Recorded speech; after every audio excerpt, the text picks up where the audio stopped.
Hello, my name is John Nunez, and my experiential learning site for the spring was at North Naples NCH doing pulmonary rehab. The goal of this program is to decrease symptoms of pulmonary disease while also increasing quality of life. This is done through exercise prescriptions and client education. Today, I will show you around the facility as well as a quick run through of a pulmonary rehabilitation session.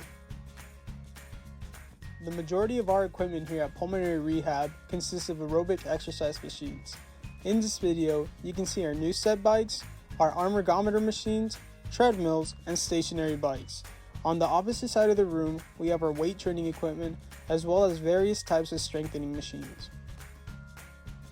Our sessions consist of 3 parts: the check-in, the exercise routine, and the cool-down/checkout. All of our pulmonary rehab sessions start off with the check-in, where a patient first takes their weight and then has a seat. Next, we put a pulse oximeter monitor so we can write down the resting heart rate and oxygen levels and track these values all throughout the session. A patient can either receive a finger probe or an ear probe.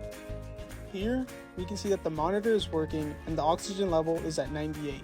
As part of the check-in process, a pre-exercise blood pressure is taken to ensure that the patient is not too hypertensive and that they are ready to perform their exercise. The last part of the check-in is listening to the patient's breathing sounds to make sure that their lungs are clear to start exercise.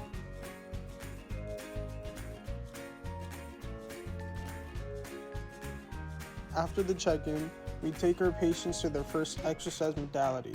For the treadmill, we start off by getting the patient on and going over the safety procedures required to start walking on the treadmill. About halfway throughout the workout, the patient's heart rate and oxygen levels are monitored and recorded. At the end, the patient is safely removed from the treadmill and is asked to quantify their perceived muscular exertion and breathing. Here, you can see the scale used by NCH. Our second exercise modality is the arm ergometer machine. I start off by setting up the seat and arm positioning for the patient and ensuring that the patient is not leaning forward and hyperextending at the elbow. Oxygen and heart rate are still monitored, and perceived muscular exertion and perceived shortness of breath are recorded. Before getting the patient on the bike, we must ensure that the seat positioning is correct. I have my patient palpate for the greater trochanter of the femur and then use this measurement to adjust the height of their seat. Once safely on, I ask my patient to pedal to ensure that no overextension of the knee is occurring. Heart rate and oxygen levels are still monitored. Depending on the session number, a blood pressure during exercise may need to be recorded. Blood pressures are usually taken during the first 3 sessions, and after that, every 12th session. The fourth and final exercise modality is a new step. For this machine, I start off by fixing the seat to ensure that no hyperextension of the knee is occurring.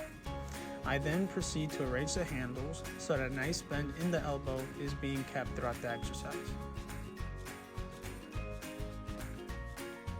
To change the intensity of the machine, you would go ahead and grab the lever on the side to either increase or decrease the resistance. Just like other machines, oxygen and heart rate are being monitored, and RPE and shortness of breath is quantified.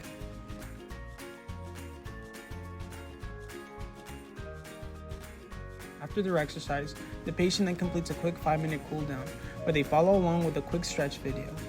The purpose of this cool down is to ensure that the patient gets a nice stretch after their workout and that post-exercise measurements return to their regular levels. The final part of the session is the checkout, where we then write down the patient's post-exercise heart rate and oxygen levels. A final blood pressure is taken to ensure that the patient has returned to their resting values.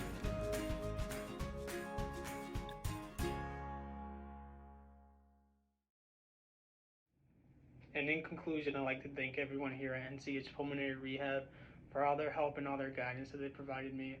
I've grown and learned a lot at this site, and I've gathered a lot of valuable experience and skills that I can easily apply in my future career. Again, I'd like to thank everyone here for all the help they provided, and it was such a great experience.